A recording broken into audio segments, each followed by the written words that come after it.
Good afternoon, everybody. It's Kendra Cooke over here at the Core headquarters in Charlotte, North Carolina, and I am excited today to have Mr. Dan Grieb with us down in Orlando. Dan, how you doing? I'm well. Thank you for having me. Absolutely. So Dan and I only met about 2 years ago, maybe even a year and a half plus a couple months. And he is in our level 3 coaching program here at the Core. He is a fabulous, famous realtor down in Florida. But all those accolades I'm going to give you on the real estate side, but that's not what we're going to talk about today. So if you listen to our conversation with Kendra podcast, you know that this is all about inspiration, influential, and being impactful in our communities and within our circles and sphere. And so Dan and I have a lot in common, which we didn't know until we met at a summit. And then we got to talking, and then it's kind of further enhanced our friendship. And so I want to start out with kind of setting the tone. So Dan and I are both athletes, and you can see all of our medals. And so Dan is a bigger athlete than Kendra is. Kendra's a runner. Dan's a triathlete, which we're going to talk about. But I want to start out by saying, how did that happen for you? Were you an athlete in high school? Because I was not. I was a track girl in high school, but I was not good. I'm still not good. I run for my health and for other reasons we're going to talk about today. But were you always an athlete? I mean, how did you become an athlete? What turned on that passion for you? Yeah, well, for me, athletics was an outlet for me to feel like I mattered. I grew up, abused as by my father, single mother, and I really wanted to let the world know that I mattered. And I knew that one of the ways that I could somehow do that was to excel athletically. And I did that when I was in high school. I was able to be very athletic. I ended up becoming an All-American in lacrosse. However, just before, Kendra, you weren't prepared for this, but you're going to hear some stories today. Just before my 19th birthday, I got hit behind the ear with a bottle and severed my temporal artery, and all my scholarships were lost. Mm. And I lost everything. I lost everything that made me matter, which was athletics. And I was asking myself, God, why did you allow me to survive the abuses of my father just to take me to the top of this mountaintop and drop me off? And by God's grace, there was a football team here in Orlando, Florida. I'm originally from New York. I got injured in New York. That knew somebody that said, hey, we'll give the kid a shot here. And I ended up walking onto a football team. They didn't. I wasn't that big of a deal in football, so I was good. I wasn't great, and it got me an opportunity to be athletic in college. And I played some football in college, which means that I got to watch some football from a really close sideline, and every once in a while run out there and maybe to do a play or two. But I didn't have a big college experience when it came to football, but I did get a chance to matter. And then my dream was to be a police officer. And so I realized I didn't need a degree to be a police officer here in Florida. You do in New York, or you got to go through an academy in New York. And when I realized that all I needed to do was just go to an academy, I dropped out of college and went to the academy, became a police officer, and then started living a very sedentary lifestyle. Ended up getting more and more unhealthy, left law enforcement to become a real estate agent, and then got more unhealthy. And before I know it, I was over 300 pounds. I was 310 pounds. And so, I looked up one day and I had this belief system, Kendra, being in real estate, you think about what your goals are, right? So my goal was make a lot of money so that I could support my family. And I was doing that. Be a great husband, be everything to my wife that my dad was not to my mother. I was doing that. Be a great dad to my kids, be the man that my dad was not in my life for them. And then I had found faith when I was 19, and that was to stay true to my faith and to what was new in me. And I was doing that.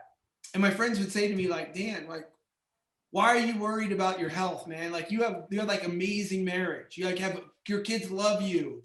You've got a great business. You've got the money. So what if you're a few pounds overweight? You can't have it all. And I really believe that, Kendra. I believe you can't have it all. And one day I just woke up and I started thinking like, well, what if I die young? What is all this money doing? Well, what if my wife is madly in love with me, but she has to visit me in a grave? Or what if I was a great dad, but I'm not able to ever meet my great grandchildren? Like this just can't be true, And is this really what God wants for me? So I set a goal that I was going to lose 110 pounds. I was going to go from 310 to 200 pounds. And I'm goal orientated. So I said, I'm going to set a goal. And I asked, what's the hardest race you could do? And they said an Ironman. An Ironman, for those that don't know, is a 2.4-mile swim, 112-mile bike, and then you finish it off with a 26-mile marathon run. So it's 140.6 miles total. And I said, I'm going to do that. And I asked, what does most people do? And they say, well, they train for a year and they do one race. And I said, okay, then I'm going to train for a year and then I'm going to go do 10 of them. I'm going to do 10 races in 2 years. Because not only did I want to lose the weight, but I wanted to be scared and have to keep it off for 2 years so I know that I could do that. And I'm happy to report, Kendra, that not only was I able to do the 10 races, the medals are actually on this side here. You can see my camera, they're over there. Those are the Iron medals. But I was also able to make more money than I ever made before in my career, maintain my relationship with my children, be a great husband, and still provide a great place for people to work with me and maintain my religious faith. And one of the things that sustained me was the idea that success is not about what you do. It's about who you become in the process. See, to be a triathlete, a great dad, a great husband, it's not about what must I do. It's a question of what must I become? Who must I become to accomplish that? I have to be very, very, very disciplined in my time. I have to make sure that I prepare the night before for the next day, which is a principle of success that we teach, right? I've learned that at the core, that your day starts the night before. It doesn't start in the morning when you wake up. It starts when you start planning for it. Well, you can't do all the things that I was attempting to do without following those basic rules of success. So I changed, and that's how I was able to get it all done. That's how I got into this journey, and now it's morphed into something more. Yeah, so we're going to talk about that. So most people that know me around the core, and not everybody listening to this is from the core, but most people around the core know that I run for an organization called Special Kids out of Murfreesboro, Tennessee. And so when I started running back in 2000, I believe it was 1 or 2, ran a little bit in high school like you, and never was great and wasn't ever going to win any accolades. But when I found out about this charity, Special Kids, I thought I should run because I get to, not because I have to. And so I was so passionate about raising awareness for this organization, which is a therapy center for special needs children in Murfreesboro, that I started my journey. And along the way, I've made, like you, amazing habits. And it is about what you do the night before. What can I eat the day before the marathon? And what will I run in? And how are my shoes? And we were talking about race routes before we got on the recording here. But it does change your life. So I too have met some amazing people that have changed my life along the way. And I know you have. And so that's where I want to go with this story is those of you that those of people listening that don't know you, don't know the whirlwind you have been on, but your 10 Ironman journey took you a whole different place over the last 6 months, probably over the last year of training with your Chris, the young man. But I want to share with you guys a quick snippet, and then I want Dan to give us the backstory, along with Dan completing his own Ironman races in December. Was it December? What was the date? November. Okay, so right around Thanksgiving, right? Right before Thanksgiving. It was right after the summit. The 9th. Was it the 9th? Was that number? Okay, it was the 9th. So November 9th, Dan took a young man who has Down syndrome, first Down syndrome child, all the way through a full Ironman, and crossed the finish line for the first person with Down syndrome who's ever done that. And I know you've been on a whirlwind journey. I say the Academy Awards have wrapped him up. He's been making speeches, and on this television show I watched 2 Sundays ago, a ESPN special on you and Chris, bawled my eyes out just because I love all that stands for, that we don't put limits on these kids and people with differences, right? I won't even say disabilities, but differences, and that there should not be any limits. So I want you to tell us, how did you meet Chris? And what was that journey for the last year? And first of all, before you do that, oh my gosh, you are a hero. I kept telling you that on your Facebook, but for all the races I run, I'm not attached to someone. So if you have the opportunity, we're going to put the link up. Go watch the videos. But Dan was physically attached to this young man in the water, not physically on the bike, but he held him up and got him started, jumped on his own bike, and then in a run.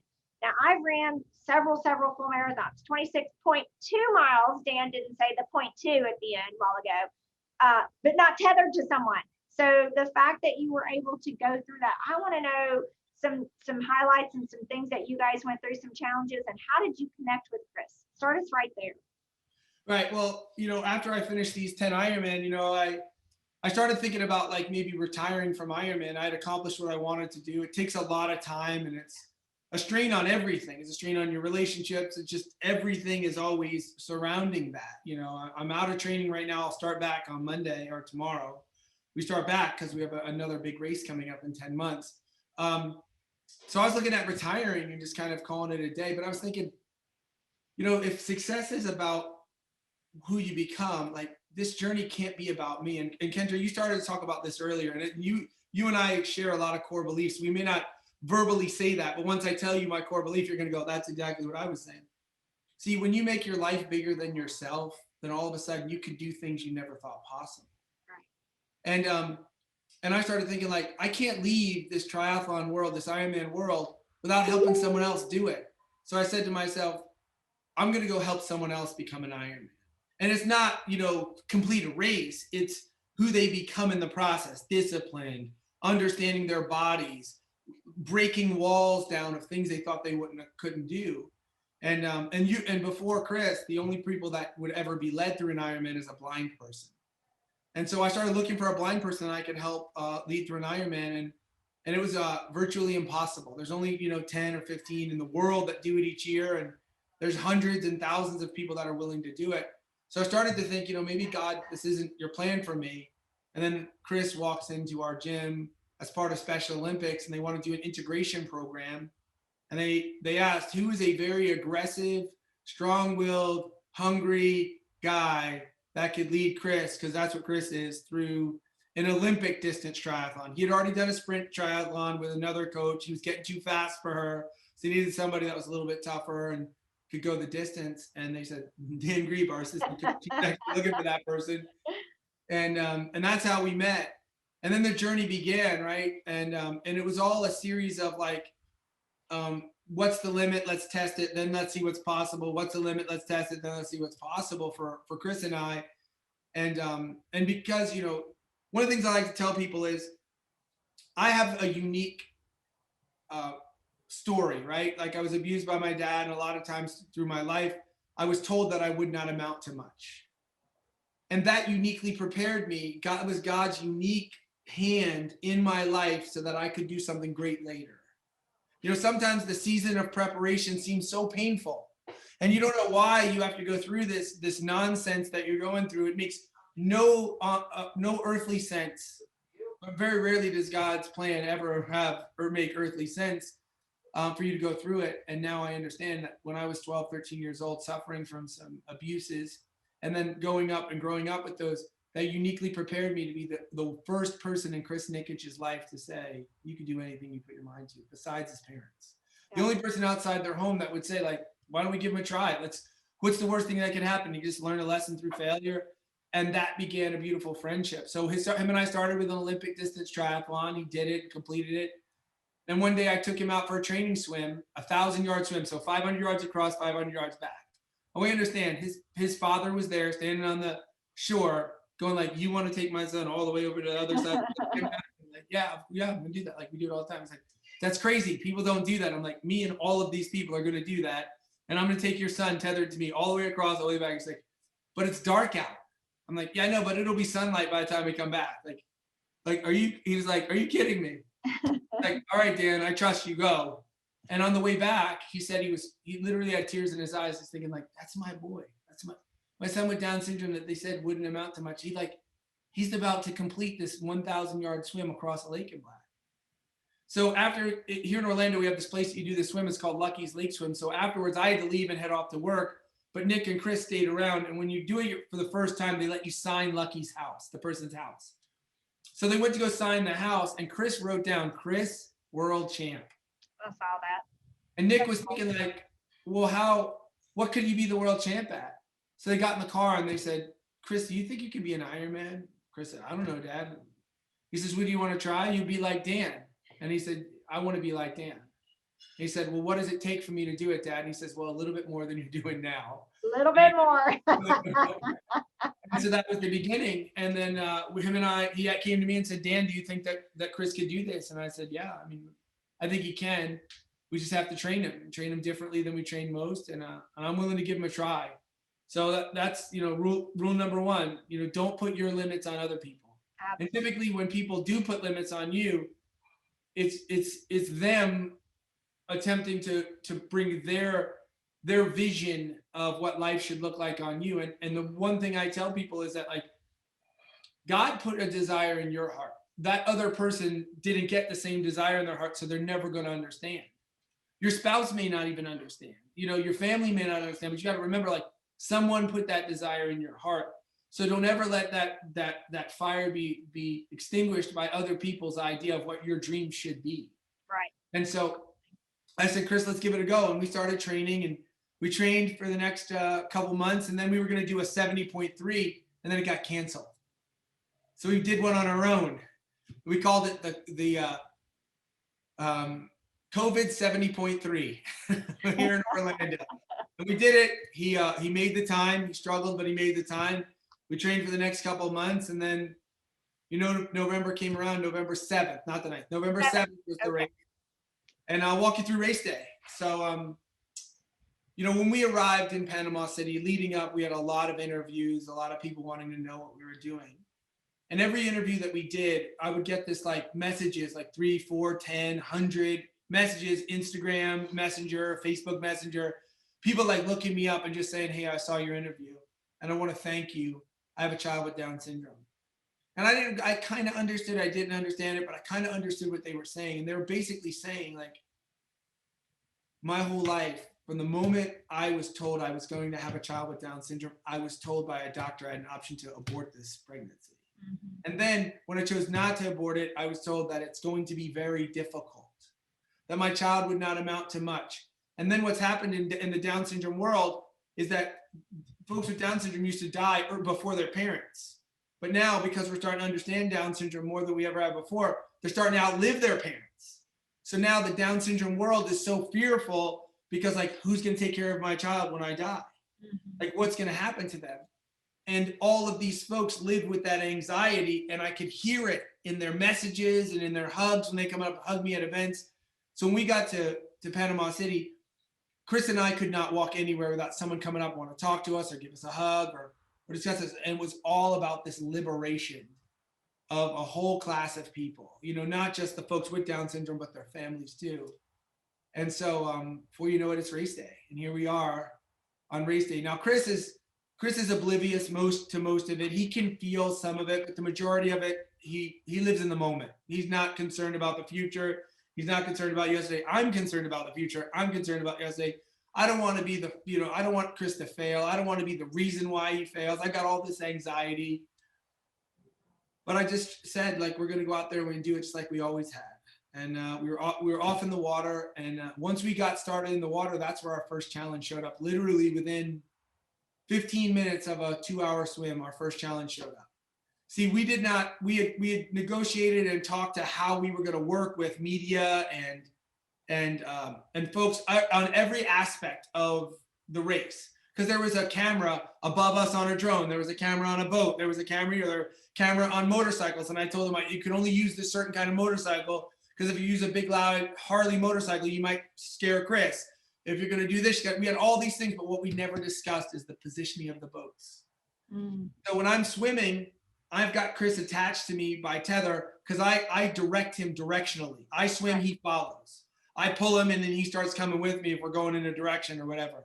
Well, we had a guide boat in front of us that was photographing us and kind of being a guide, like to keep us safe. But what that person was doing is she kept going in front of me and I couldn't see where I was going. So there I couldn't see the directional buoy I was supposed to swim to. And so I'd have to trick her and start swimming to the right. She'd come right and then I have to swim back to the left because I couldn't speak to her. I was swimming and I couldn't communicate.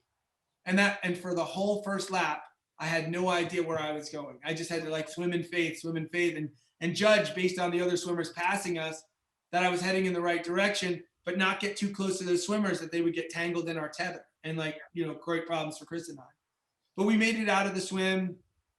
I had a little bit of a goggle malfunction. If you see any video and you notice that my eyes were very squinty, it's because one of my goggles malfunctioned. It wasn't due to the goggle, it was my cap. My cap came down and it covered my goggles. So I had water in my eye.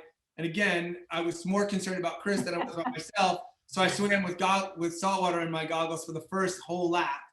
And then I was able to clear the malfunction, do the second lap, and we're off. We finished with about an extra 15 minutes on the swim, which was what I was looking for. I knew that if I swam really hard, that I could kind of pull Chris along with me and we could make up some time, because the race for us was the bicycle. Chris rides a bicycle independently of me. I ride right next to him. I coach him. I tell him how fast he's got to pedal. And of course, he's got to pedal. And that's how it goes. But for Chris, I have to give him nutrition. Every 30 minutes, I have to literally get in front of him, or have another cyclist that was with us get in front of him and stop, catch him off his bicycle, put his bicycle down, give him hydration and nutrition, because he can't take his hands off the handlebars to do any of that. Well, about 20 miles in, I noticed that there's an ant biting my leg while we're on the side of the road. And I look down and Chris is standing right in the middle of an ant pile. And there are ants that are all the way up his legs. He doesn't realize, because he's all hyped up, they're all the way up into his groin area. So I have to wash him down, not let him know that I'm freaking out. I am freaking out.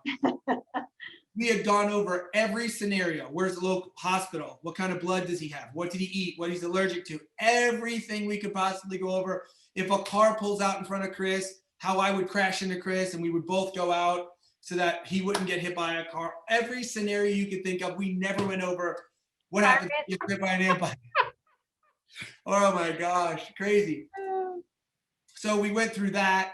He started swelling up in his calves. I had to call his dad down. His dad ended up meeting us at mile 40. Around mile 40, we had to go down this steep hill, and they say the course in Florida is flat. It's not flat. There's hills and rollers. We're down this hill, and there's his dad, so I pulled him over and stopped him, and it's at the beginning of a steep downhill that leads to another uphill.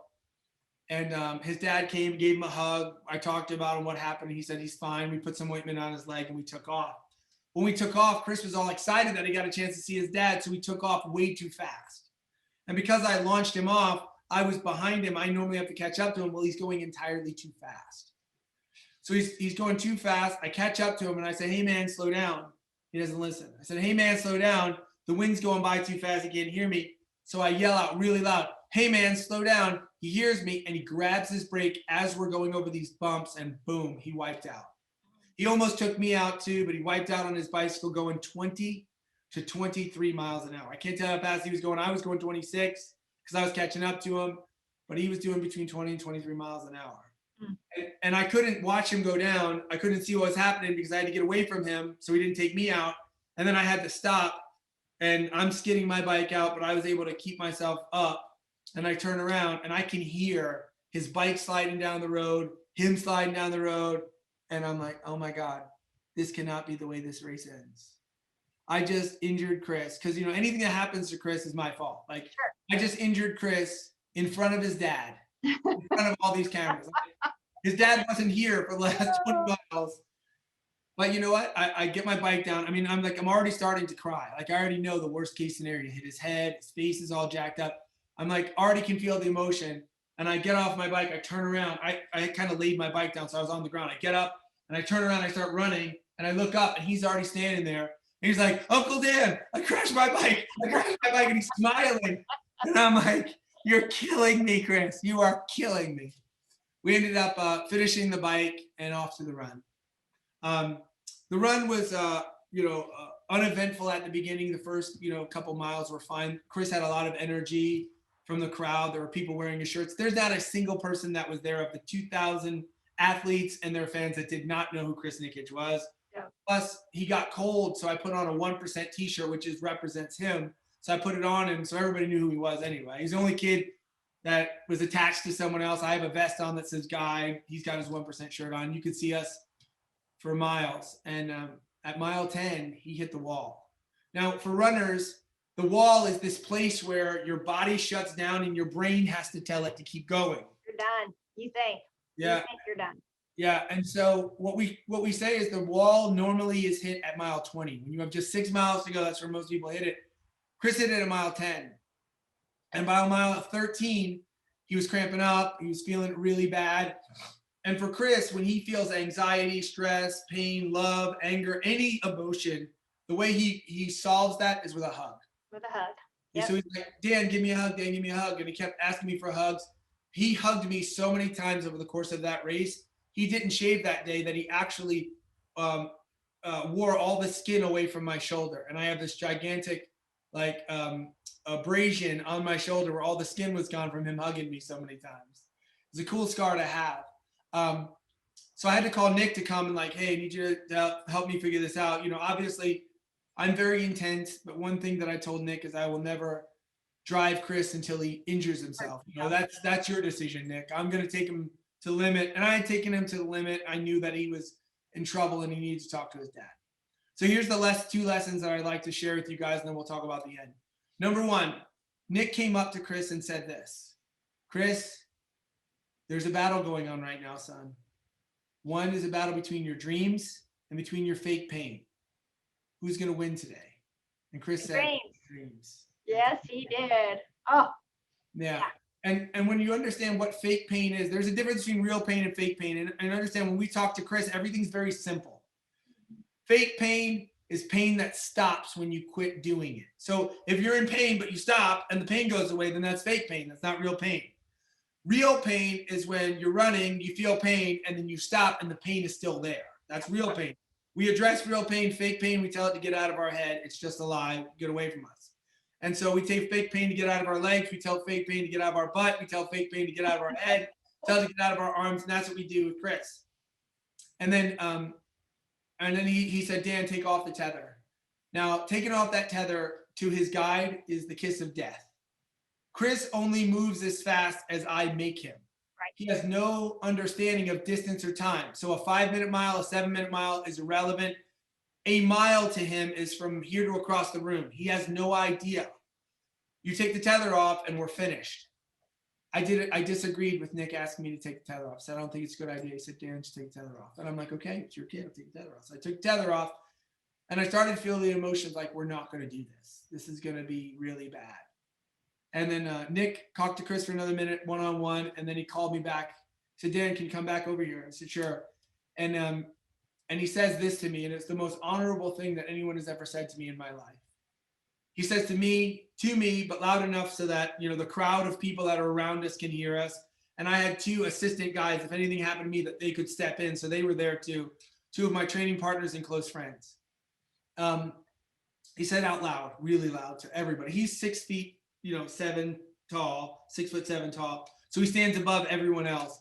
And he said, Chris, God sent angels to be with you. I'm going to trust that God and I'm going to trust your angels to bring you home safely. And Nick left after mile 13. We never saw him again. And that was like a validation in my life of everything that I had gone through as a young man.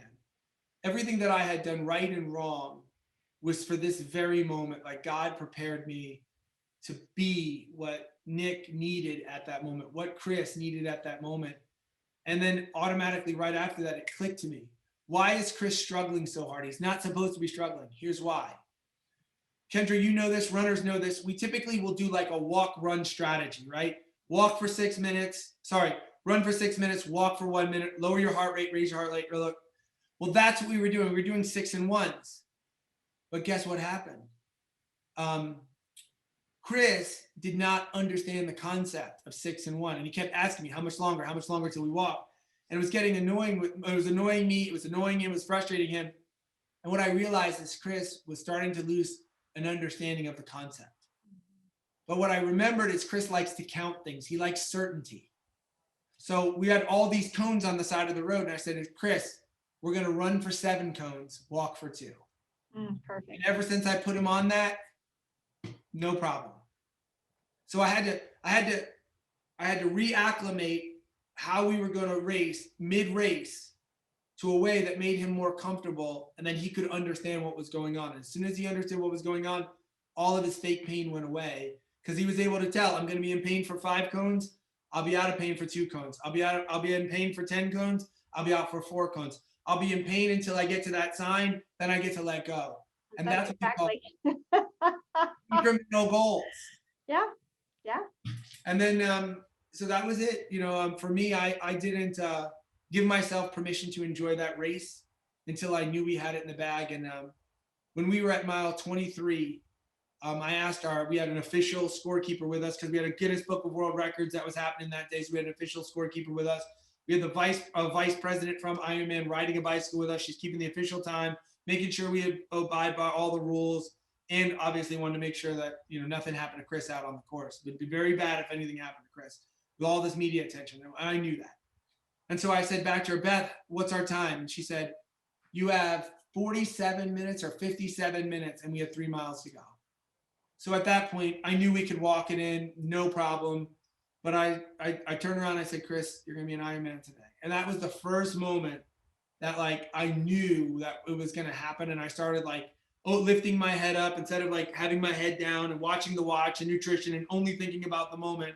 I started enjoying where we were, enjoying what we were doing, and started slapping high fives with people and letting Chris do that and having more fun. But I said to Chris, we have 3 miles left. We're going to run really hard, faster than we have the whole time, the last 2.5 miles. And here's why. Number one, so you can hug all of your friends through the finish. That was on the recording, yep. And number two, so we can make it harder for the next person with Down syndrome that goes behind you. Here's the deal. The Down syndrome community deserves a chance. Chris is going to finish the race. The next person is going to beat Chris. And he's going to have to work very hard to beat Chris.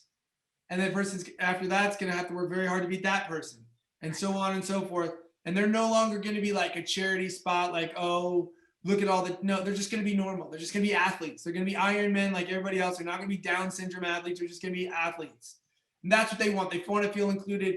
Well, we're going to take the label off of them. So I said, Chris, we're not going to make it so that it's easy to beat you. We don't want the second person with Down syndrome to complete. We want them to beat your time. And he said, yeah, he loves to compete. I said, yeah. So we ran real hard all the way to the last half mile, and then I just let him stop and hug everybody, and that was really special. As we're running, everybody's vying for Chris's last hug. Yeah. Is he going to hug his dad? When we get to the finish line, he sees his dad, he's going to hug his dad. Is he going to hug his sister, Jackie? Is he going to hug Mindy, my wife, which he loves? Or is he going to hug me? And nobody knew, right? When we got to the finish line, I actually said, go hug your dad. And Chris said, no, I want to hug you, Uncle Dan. And when he hugged me, I'd obviously thought, if Chris hugged me, what would I say? So I already knew what I was going to say. And I said, Chris, we've completed your goal of becoming an Ironman. Now let's go chase your dreams. His dream is to live independently, own his own car, own his own house, and to marry a wife, to get a smoking hot blonde wife just like his mom. And that means he wants to be loved unconditionally. Well, I'm happy to report since then, there was a person on the side of the road that ran the earlier run the 70.3, which was the half the distance. And he walked out of a restaurant in his street clothes. He'd already run, and he just felt like, is that Down syndrome boy gonna come by? I'd love to see it. And he said when we just as he walked out of the restaurant, he said, I'm looking for it. He saw Chris and I happen to pass. He's like, I'm gonna just watch for a minute. So him and his friend, brother-in-law, started to kind of run along with him. And he started to run along with Chris and I, and his brother-in-law looked in his eyes, and his guy's name was Omar, and said, Omar, just go. Because he knew Omar wasn't going to stop. He ended up running with us the last 7 miles on the sidewalk. Love that. Omar said that he heard God say, I want you to help him. And he felt like he couldn't leave Chris on the side without following along all the way. So he did. And after the race was over, Omar went back to his hotel and started Googling Chris and learning about Chris. And he just said he felt this burden from God to help Chris. So he watched a video that Chris and I did where Chris talks about his dreams to own his own house, own his own car, and to live independently and have his own wife. And Omar is he's the general manager of a very large auto dealership. Omar felt this need to buy Chris a car. And so he reached out to me, and now Chris's first dream is already done. Chris has That is awesome. That's so fantastic. Yeah, and Ironman has since invited us to. Oh, wait. Don't. We're going to reveal that. Oh, spoiler alert. So let me stop for a second. I want to go back. First of all, thank you for helping Chris. Thank you for sharing that journey. I mean, I've already told you this, but I couldn't go to bed. All of the core people were all texting each other back and forth. And we're like, is he going to make it? My husband has done a half Ironman. I've done a half Ironman relay. We could not go to bed. We're so into it. We're following, and he's stopping and getting hugs. And I'm like, oh my God, like Dan can't go this far. I mean, I could not go to bed. It was so incredible. I woke up, it was like 3:30 in the morning, and Rita had texted me. She's like, he did it. I didn't want to text anybody when it was over because I didn't know who was still up. But oh my gosh, what a journey. So congratulations. I have not met Chris, but I'm going to get Chris on this show. I think he would just be a ham. After watching him get so excited about what we're about to announce. But before we wrap this up, I want to wrap it up really quickly. But one of the things I want to ask about is the 1% better every day. I love that the shirt, the motto, his father, who, oh my goodness, his family is just lovely. But the 1% better, because as all of us listening, we can all do something to get 1% better every day. Where did that originate? Was that in Chris's mind? Did that come from you? How did that come about? Yeah, that actually came from Chris's dad, Nick. Now, Nick owns a consulting company. He's a sales consulting guy. He teaches people how to optimize their sales. And he would go in and literally transform companies' sales departments by teaching them how to get just 1% better every day at what they do. And over the course of a year, if you get 1% better, you can double your production. And it's not by like saying like, I want to go from here to here. It's like saying, I want to go from here to here, to here, to here. And an example of that is that Chris, when he first started, couldn't do one push-up. And so he literally started with Chris doing one push-up. And with Chris, and this is a great lesson for all of us. The number one reason why people stop pursuing their goals is because it gets too painful. Like, think about it. I want to run a marathon. So what do most A-types like you and I do? First day, 15 miles. And then we come home and we're like dying. Sore, miserable. And we don't want to run anymore. Yeah. Well, listen, that won't work for Chris. He doesn't get motivated by that. You can't ego him. He doesn't operate in ego. Right. So for him, it's got to be fun. And he doesn't want to have a lot of pain. So we do one push-up, wait a day or two, do 2 push-ups. Do you know that it's easier to go from 101 push-ups to 102 push-ups than it is to go from 5 push-ups to 6 push-ups? Wow. No. So it is. So Chris and I did 1% better every day, all the way up to the race. And by the time the race was over, Chris and I did, I can't remember how many. I think it was 250 push-ups, 250 sit-ups, and 250 squats. Oh my gosh. I loved in the video I watched a couple weeks ago. I'm going to make sure that everybody knows where to go watch this story of Chris. But when his dad was like, I just tell him, he says, how much further? He's like, just a little bit further. And he's like, it might be 10 miles, just a little bit further. I was like, I do that when I train people. They're like, what mile are we on? I'm like, just a few more. Nobody likes to follow me because, I might set out to do 10 and end up doing 12 or 15, but that's just who we are. Little overachievers. All right. So in wrapping this up, 2 big takeaways for you that people can use in your business. I heard a ton. What would you say for everybody listening? Because a lot of our folks are small business owners, realtors, lenders, maybe some athletes listening to this. What would you, 2 big takeaways they could even use in their business? Yeah, I love that. So, number one is, one of the greatest things that we ever did with my business is we made our business about more than ourselves. So me as a business leader, I do recognize that my goals are a byproduct of all the people that worked for me accomplishing their goals. Absolutely. And so when you make your life bigger than yourself, then what becomes possible is so much more. Because if I want to retain real talent, like Rick Ruby has you, Kendra, working with him, right? So how in the world can Rick Ruby, if he keeps his world small, have Kendra come work with him, or Rita come work with him, or any of the rock stars? He has to constantly be expanding his world. But look how much bigger his world gets bigger every time he brings a new person in there that has big goals, because he's got to keep evolving. For me, I make it a real point to make it that everything that I touch my hand to, it's big enough for whoever wants to join me. And I keep trying to fill that truck with A-talent people, because they're going to force me to grow bigger. Because if you do not give A-talent people an opportunity, you know what they're going to do? They're going to leave. Yep. And so you got to keep growing, because they're going to push you. So I love that. That's the first thing I would say, is make your business and your life about more than yourself. And you'll go places you never thought possible. And the second thing is simply what we talked about at the end. 1% better is not about becoming an Ironman. Right. If my marriage is in trouble right now, I cannot go from on the rocks to fixed in one day, but I can get it 1% better. Absolutely. If I'm in financial trouble, I can work my way out of debt by getting 1% better at my spending, 1% at my money management. And before you know it, a year from now, I'm out of debt. I'm happily married. I'm healthy. I'm anything that I want to accomplish. If I'll just not take it down to small enough bite-sized pieces, and don't compare yourself to others. because other people did not get to where they are as quickly as you think. And here's the deal. Of the people that go from struggling in business to killing it in business overnight, those are the people that are susceptible to lose their business overnight. That's right. But the people who build it slow and incrementally, 1% better, 1% better, 1% better, they normally hold on to their business, or it's very hard to lose it. Here's why. Because they had to learn to become something different.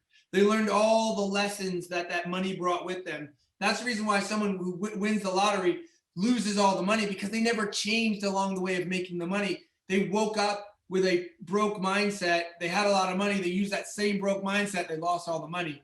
It's who you become in the process. So don't try to rush success. Understand that success is the progressive realization of a worthwhile goal or ideal. And that if you rush success, then you shortchange yourself and your family and all those people that work for you of the benefits of the lesson along the way. And it can only lead you to major, major pitfalls. So those are the things I would think about. I love that.